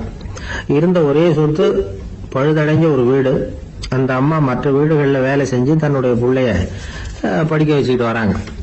அந்த புள்ள ஒரு பெரிய வள்ளலுடைய பேரன்கிறது அந்த பள்ளி வாத்தியார்களுக்கும் தெரியும். அதனால அவங்களும் இவங்கிட்ட கொஞ்சம் அன்பாவும் அக்கறையாவும் பழகி பாடம் சொல்லி கொடுத்துக்கிட்டு இருக்கிறாங்க. ஒரு நாள் ஒரு புகழ்பெற்ற கவிஞர் ஒருத்தர் அந்த பள்ளிக்கூடத்துக்கு வந்திருக்கிறார். ஆசிரியர்கள் கிட்ட பேசிக்கிட்டு இருந்தப்ப ஒரு செய்தியை சொன்னாராம். ராயண பாஸ்கர்ங்கிற வள்ளல் எனக்கு நிறைய உதவிகள் செஞ்சிருக்கார், என்னை பாராட்டி பரிசுகள்லாம் கொடுத்திருக்கிறார். அந்த வள்ளல் வாழ்ந்த கிராமத்தை பார்க்கணுங்கிறதுக்காக தான் இப்போ இங்க வந்திருக்கிறேன் அப்படின்னாராம். ஆசிரியர் உடனே இந்த பையனை கூப்பிட்டு, இதை பாருங்க, இவன் யாரு தெரியுமா, நீங்க குறிப்பிடுகிற அந்த வள்ளலின் பேரன் அப்படின்னு அறிமுகப்படுத்தினாராம். கவிஞரின் கண்கள்ல ஆனந்த கண்ணீர். அந்த பரவச நிலையிலேயே அந்த வள்ளலை பற்றி கவி பாட ஆரம்பிச்சுட்டாராம். இந்த சின்ன பையன் அதை கேட்டிருக்கிறான். உடனே என்ன பண்ணான் தெரியுமோ, தன் கையில் அணிஞ்சிருந்த ஒரு பொன் வளையல கழட்டி அந்த கவிஞருக்கு பரிசா கொடுத்துட்டானாம். எல்லாருக்கும் ஆச்சரியம். தாத்தா இருக்கும் நிலையில கொடுத்தார், பேரன் இல்லாத நிலையிலையும் கொடுக்கறான். பையனை எல்லாரும் பாராட்டினாங்களாம். இருந்தாலும் அவனுக்குள்ள ஒரு பயம் எதுவும் ஆரம்பமாச்சு. பள்ளிக்கூடம் விட்டு வீட்டுக்கு வரும்போது அந்த பயம் இன்னும் அதிகமாயிட்டுது. அம்மா என்ன சொல்லுவாங்களோ தெரியலையே, ஏதோ திடீர்னு தோணிச்சு வளையல கட்டி கொடுக்கணும்னு கொடுத்துட்டோம். குடும்பம் இருக்கிற நிலையில இப்படி நான் செஞ்சது தப்பா, வீட்டு செலவுக்கே அம்மா எவ்வளவு கஷ்டப்படுறாங்க, வீட்டுக்கு போனதும் என்ன நடக்குமோ தெரியலையே அப்படின்னு நினைச்சு பயந்துகிட்டே அவன் வீட்டுக்குள்ள அடி எடுத்து வைக்கிறான். அம்மா கூப்பிட்டு சாப்பாடு போட்டாங்க. அவங்க கண்ணுல படக்கூடாதுங்கிறதுக்காக ஒரு கையை பின்னாடி மறைச்சுக்கிட்டே இருந்தான். அம்மா இதை கவனிச்சுட்டாங்க. ஏய், உன் கைய ஏன் அப்படி வச்சிருக்கிற, உன் கைக்கு என்னாச்சு, ஏதாவது அடிபட்டு போச்சா அப்படின்னு கேட்டுக்கிட்டே கையை எடுத்து பாக்குறாங்க. வளையல காணல. வளையல் எங்க அப்படின்னு கேக்குறாங்க. இவன் தயங்கிக்கிட்டே நடந்ததை சொல்றான். அதை கேட்டதும் அந்த அம்மாவோட முகம் கோபத்தால செவந்து போச்சான். முட்டாளே, என்ன காரியம் பண்ண அப்படின்னு கன்னத்துல அரைஞ்சிட்டாங்களாம். அம்மா, என்ன அடிக்காத, ஏதோ தெரியாம தப்பு பண்ணிட்டேன் அப்படின்னு இருக்கான். மகனே, வளையல கொடுத்ததுக்காக நான் உன்னை அடிக்கல, அப்படி பின்ன எதுக்கு அடிச்சேன்னு கேட்டிருக்கான். உன் பாட்டனார் ஒரு பெரிய வள்ளல், அவரு எதையும் பாதி வேலையா செய்யறது இல்ல, அவருடைய பேரை நீ அரைகுறை வேலை செஞ்சுட்டு வந்திருக்கிற அப்படின்னாங்களாம். என்னம்மா சொல்றேன்னு இருக்கான். நீ ஒரே ஒரு வளையல மட்டும்தானே கழட்டி கொடுத்துருக்குற, கொடுக்கறதா இருந்தா ரெண்டையும் சேர்த்துல கொடுத்துருக்கணும், அதுதானே உங்க தாத்தாவுக்கு பெருமை அப்படின்னாங்களாம். அம்மா, தெரியாம செஞ்சுட்டேன், உங்ககிட்டயும் அரை வாங்கிட்டேன் அப்படி இப்படின்னு அவன் சொல்லியிருக்கிறான். இப்போ அம்மா கொஞ்சம் இருங்க, அந்த கவிஞர் இன்னைக்கு நம்ம ஊர்ல தான் தங்கி இருப்பார், நாளைக்கு காலையில தான் அவர் எங்க இருக்காருன்னு விசாரிச்சு இன்னொரு வளையலையும் கொடுத்துட்றேன் அப்படின்னு இருக்கான். மகனே, நல்ல செயல்களை எல்லாம் நாளைக்குன்னு ஒத்தி போடாத, நாளைக்கு என்ன நடக்குங்கிறது யாருக்கு தெரியும், இப்பவே போ, எங்க இருக்காருன்னு பாரு அப்படின்னு இருக்காங்க. மகன் புறப்பட்டான். பள்ளி ஆசிரியர்கிட்ட போய் கேட்டானா அந்த கவிஞர் எங்க இருக்காருன்னு. அவர் சொன்னாராம். உடனே போய் அவர் இருக்கிற இடத்துல கதவை தட்டியிருக்கான். ராத்திரி நேரத்துல இவனை கண்டதும் அவருக்கு ரொம்ப ஆச்சரியம். இவன் இன்னொரு கை வளையலையும் எடுத்து நீட்டியிருக்கான். அவர் திகைச்சு போய் நிக்கிறார். அவரால் என்ன பண்றதுன்னே தெரியல. ஆனந்த கண்ணீர். இது பெரியவர்கள் கூற கேட்ட ஒரு வரலாறு. இன்னைக்கு இப்படிப்பட்டவங்களை பார்க்க முடியுமா? வறுமை வள்ளல் தன்மையை ஒன்று செய்து விடாதுங்கிறதுக்கு இது ஒரு உதாரணம். ஒருத்தன் இன்னொருத்தனை பார்த்து கேட்டானா, எங்க தாத்தா உங்க தாத்தாவுக்கு 100 ரூபாய் கடன் கொடுத்திருக்கிறார், அதை எப்ப திருப்பி கொடுக்க போறேன்னு. கவலைப்படாத, எங்க பேரன் அதை உங்க பேரன்ட்ட திருப்பி கொடுத்துருவான் அப்படின்னு நானா. ஒரு ஊர்ல ஒரு பெரியவர் இருந்தார். அவர் ஒரு குரு. அவர் தொடர்ந்து தியான கூட்டங்கள் நடத்துவார்.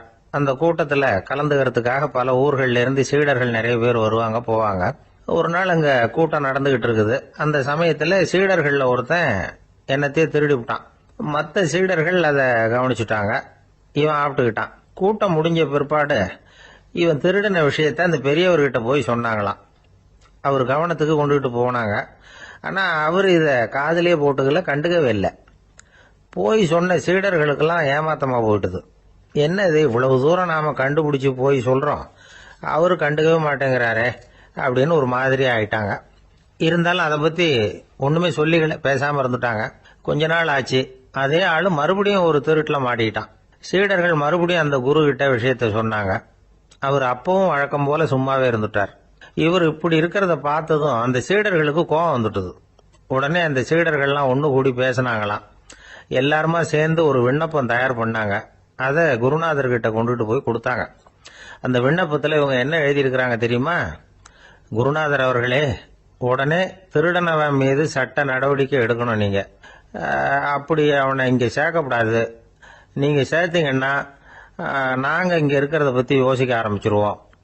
அவனை இந்த மடத்தை விட்டே துரத்தி பண்ணணும். நீங்க அவனை வெளியில அனுப்புங்க, இல்லைன்னா நாங்க அத்தனை பேரும் வெளியில போயிடுறோம். இப்படிதான் அந்த விண்ணப்பத்துல எழுதியிருக்கிறாங்க. குரு அந்த விண்ணப்பத்தை வாங்கி படிச்சு பார்த்தார். அதுக்கப்புறம் அதை எழுதின அத்தனை பேரையும் கூப்பிட்டாரு. எல்லாரும் இப்படி வாங்கன்னாரு. வந்தாங்க. இப்படி என் எதிரில் உட்காருங்கன்னார். உட்கார்ந்தாங்க. அப்புறம் சொன்னார், இதை பாருப்பா, நீங்க எல்லாரும் புத்திசாலிகள். உங்களுக்கு எது நல்லது எது கெட்டதுங்கிறது நல்லா தெரியும். நீங்க மேற்கொண்டு ஏதாவது படிக்கணும்னு நினைச்சா வேற எங்க வேணும்னாலும் போகலாம். அதுக்கு நான் தடை சொல்ல மாட்டேன். ஆனா உங்களால குற்றம் சாட்டப்பட்ட அவன் இருக்கானே, அவன் எப்படின்னா அவனுக்கு எது நல்லது எது கெட்டதுங்கிறதெல்லாம் தெரியாது. அதனாலதான் திருடுறான். நீங்க சொல்றது மாதிரி அவனை அடிச்சு துரத்தி விடுறோம்னு வச்சுங்க, அவனுக்கு எப்படி நல்லது கெட்டது தெரியும்? அவனுக்கு அதை யாரு சொல்லி கொடுக்கறது? அதனால இங்கேயே இருக்கட்டும், அதுதான் சரி. இதுக்காக நீங்க எல்லாரும் என்னை விட்டுட்டு போனாலும் சரி, அவனை நான் விரட்ட மாட்டேன் அப்படின்னு விட்டாரான். இவ்வளவையும் திருடனை அந்த சீடன் கேட்டுக்கிட்டே இருந்திருக்கான். அவன் கண்கள்ல கண்ணீர். அப்படியே எழுந்திரிச்சு வந்தான். குரு காலில் விழுந்தான்.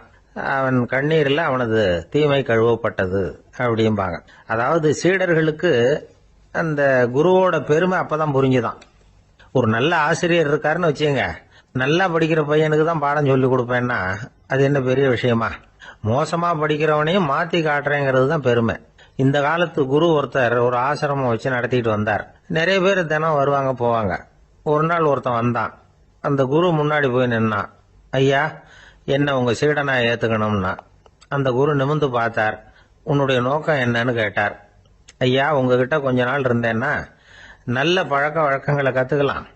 அதுக்கப்புறம் வெளியில போய் ஒரு நல்ல தொழில் தொடங்கி வாழ்க்கையில முன்னுக்கு வரணுங்கிறது தான் என்னோட நோக்கம் அப்படின்னா. நீ சொல்றது சரி, ஆனா உன்னால இங்க நல்ல பழக்க வழக்கங்களை கத்துக்க முடியலன்னு வச்சுக்கோ, அப்ப என்ன பண்ணுவேன் அப்படின்னு கேட்டார் அவர். அப்படி ஆச்சுன்னா என்ன, உங்களை மாதிரியே ஒரு ஆசிரமம் ஆரம்பிச்சு அதுக்கு குருவா இருந்துட்டு போறேன் அப்படின்னா. ஜப்பான்ல உள்ள ஒரு புத்த விகாரை, அங்க ஒரு வயசான பௌத்த குரு தங்கி இருக்கிறார். ஒரு நாள் ராத்திரி கடுமையான குளிர். அவரால் தாங்க முடியல. பார்த்தார், மரத்துல செஞ்ச புத்த சிற்பங்கள் அங்க நிறைய இருந்தது. அதுல ஒன்ன எடுத்து அதுக்கு தீ மூட்டி அந்த நெருப்புல குளிர் காஞ்சிட்டு இருக்கிறார். மர சிற்பம் தீ வச்சதும் படபடன்னு வெடிக்க ஆரம்பிச்சுட்டுது. அந்த சத்தத்தை கேட்டதும் அந்த புத்த விகாரையின் குருக்கள் வெளியில ஓடி வந்தார். இவர் ஆனந்தமா குளிர் காஞ்சிக்கிட்டு இருக்கிறார். அவரால் பொறுத்துக்க முடியல. தெருவில் தெரிஞ்சுக்கிட்டு இருந்த அந்த பெரியவரை இங்க தங்க அனுமதிச்சதே அவரு தான். இவர் இப்படி பண்றாருன்னு நினைச்சுக்கிட்டே அவரை கோபமா பார்த்தார். ஏன் இப்படி கோபமா பாக்குறீங்க, இப்படி உட்காருங்க அப்படிங்கிறாரு இவர். அவருக்கு இன்னமும் கோபம் வந்துட்டுது. எங்கள் கடவுளை எரிச்சுட்டீங்களே அப்படின்னு சத்தம் போட்டாராம். அப்படியா அப்படின்னு கேட்டுக்கிட்டே அந்த சாம்பலை கிளறினார் இவர். என்ன செய்யறீங்கன்னு கேட்டிருக்காரு அவர். நான் எலும்புகளை தேடுறேன்னாராம். நீங்க ஒரு பைத்தியம், இது ஒரு மர சிற்பம், இதுல எலும்புகள் கிடையாது அப்படின்னாராம். அவருக்கு கோபம் வந்துட்டுது. உடனே வெளியில போங்கன்னு கத்தியிருக்காரு. வெளியில தள்ளி கதவையும் சாத்தி விட்டாராம். மறுநாள் காலையில கதவை திறந்து பார்த்தா அந்த வயசான பெரியவர் ஒரு மைல்கல் மேல சில காட்டு பூக்களை வச்சு புத்தம் சரணம் கச்சாமின்னு சொல்லிக்கிட்டே இருக்கிறார். இவருக்கு சந்தேகமா போட்டுது. கிட்ட போனார். என்ன செஞ்சுக்கிட்டு இருக்கீங்கன்னு கேட்டார்.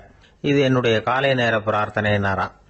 நிஜமாவே நீங்க ஒரு பைத்தியமா தான் இருக்கணும், ஏன்னா அது ஒரு மைல்கல் அப்படின்னாராம். இப்ப அந்த பெரியவர் சொன்னாராம், நீங்க ஒரு மரத்தை புத்தரா நினைக்கும் பொழுது நான் ஏன் ஒரு மைல்கல்ல புத்தரா நினைக்கக்கூடாது? நான் புத்தரை எரிக்கலாம், ஏன்னா அவரை நான் நேசிக்கிறேன். அந்த சிற்பம் மரத்தால் ஆனதுங்கிறது எனக்கு தெரியும். நான் ஒரு மைல்கல்ல தொழலாம், ஏன்னா அது எனது பூக்களை தாங்குது. நான் இந்த மைல்கல்லுக்குள்ள மறைஞ்சிருக்கிற புத்தரை பார்க்கிறேன். யாராவது ஒரு சிற்பி இதை சிலையாக்குனாதான் நீங்க புத்தரை பார்க்க முடியும். அன்னைக்கு ரொம்ப குளிரா இருந்தது. நான் எனக்குள்ள இருக்கிற புத்தரையும் பாதுகாக்கணும். உள்ளே இருக்கிற புத்தரை காப்பாத்துறதுக்காக வெளியில உள்ள புத்தரை எரிக்கலாம், அதுல ஒன்றும் தப்பு இல்லை. அது அவருடைய போதனையிலேயே இருக்கு. உனக்குள் ஜோதியாக இரு அப்படிங்கிறது அவருடைய போதனை. என்னுடைய புத்தர் குளிர்ல நடுங்கிட்டு இருந்தார். அந்த மர சிற்பங்கள் வெயில் மழையில உணர்ச்சி இல்லாம இருந்தது, அதனால அப்படி பண்ணினேன். ஆனா நீங்க என்ன பண்ணீங்க, நான் ஒரு மர புத்தரை எரிச்சதுக்காக உயிருள்ள புத்தரை வெளியில தள்ளி கதவை சாத்தினீங்க அப்படின்னாராம் அந்த பெரியவர். உண்மையான பக்திங்கிறது இதுதான். அதாவது உனக்குள் ஜோதியாக இரு அப்படின்னு புத்தர் சொன்னார் இல்லையா, அது மாதிரி தனக்குள் ஜோதியாக இருக்கிற இந்த காலத்து ஆசாமிகள் நிறைய பேர் உண்டு. எப்பவும் போதையிலேயே இருக்கிறவங்க.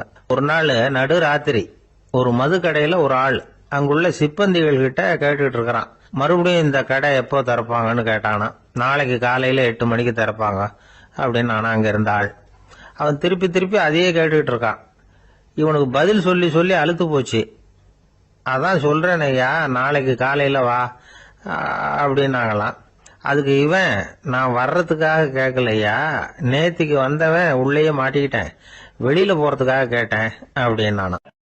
ஒரு விவசாயி விதைக்கிறதுக்காக வயல்வெளி பக்கம் போறார். விதைகளை அள்ளி வீசினார். அப்ப என்ன ஆச்சுன்னா, சில விதைகள் பாதை ஓரத்துல விழுந்தது, சில விதைகள் முள் செடிகள் மண்டி இருந்த புதருக்கு இடையில விழுந்தது, சில விதைகள் நல்ல நிலத்துல விழுந்தது. பாதை ஓரத்துல விழுந்த விதை என்ன ஆச்சுன்னா, அதெல்லாம் பறவைகள் கண்ணில் போட்டுட்டுது. உடனே உட்காந்து கொத்தி தின்னுட்டு போட்டுது. அதிகமா மண் இல்லாத பாறை பகுதியில் விழுந்த விதையெல்லாம் லேசா வேர் விட்டு முளைக்க ஆரம்பிச்சுது. அதுக்கப்புறம் வேர் கீழேயும் ஆழமா போக முடியல, மேலேயும் சூரிய வெப்பம் அதிகம் தாங்க முடியல, எல்லாம் காஞ்சி கருகி போட்டுது. புதர் பகுதியில் சில விதைகள் விழுந்தது இல்லையா, முள் செடிகள் காடா மண்டி போயிருந்தது. அதனால முளைச்சு வர்ற செடிக்கு நெருக்கடி அதிகமா போட்டுது, சரியா வளர முடியல, விளைச்சலும் சரியா இல்லை. நல்ல நிலத்துல விழுந்த விதைகள் மட்டும் நல்லா முளைச்சுது, நல்லா வளர்ந்தது, விளைச்சலும் பிரமாதமா இருந்தது. இந்த கதையை சொல்லிவிட்டு கேட்க செவியுள்ளோர் கேட்கட்டும் அப்படிங்கிறார் இயேசு பெருமான். ஆமா, இயேசு கடலில் நின்ற படகு ஒண்ணுல உட்கார்ந்துருக்கிறார். கடற்கரையில ஏராளமான மக்கள் உட்கார்ந்துருக்கிறாங்க. அந்த சமயத்துல தான் இயேசு ஓமைகள் மூலமா மக்களுக்கு பல உண்மைகளை சொல்லிட்டு இருக்கிறார். மக்கள் அந்த கதையை கேட்டுட்டு ஒன்னும் புரியாம முழிக்கிறாங்க. அத கவனித்த இயேசு அந்த ஓமையை விளக்க ஆரம்பிச்சார். இதுல அந்த விதைக்கிறவர் தான் இறைவன். அவருடைய வார்த்தைகளை விதைக்கிறார். அந்த வார்த்தைகளை கேட்கிற மக்கள் அந்த விழுந்த விதைகள் மாதிரி 4 வகையானவர்கள். சில பேர் பாதை ஓரத்தில் விழுந்த விதைகள் மாதிரி. இறைவன் வார்த்தைகளை அவங்க கேட்கறாங்க, ஆனா தீய எண்ணங்கள் செய்கைகள் மூலமா விதைக்கப்பட்ட வார்த்தைகள் அழிஞ்சு போடுது. இறைவன் வார்த்தைகளை கேட்ட உடனே மகிழ்ந்து போய் உடனே சில பேர் அதை ஏத்துக்கிறாங்க. இவங்கெல்லாம் அந்த பாறை பகுதியில் விழுந்த விதைகள் மாதிரி.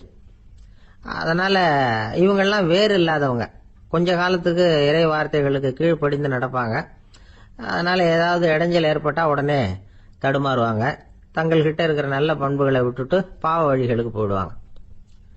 முள் செடிகளுக்கு இடையில விழுந்த விதைகள் மாதிரி உள்ளவங்க யாருன்னா, இவங்களுக்கு உலக கவலை உண்டு, செல்வத்தின் மீது மயக்கம் உடையவர்கள். உலக ஆசைகள் இவங்களுக்குள்ள பூந்துடுறதுனால அங்க இருக்கிற நல்ல பண்புகள் மறைஞ்சு போயிடுது.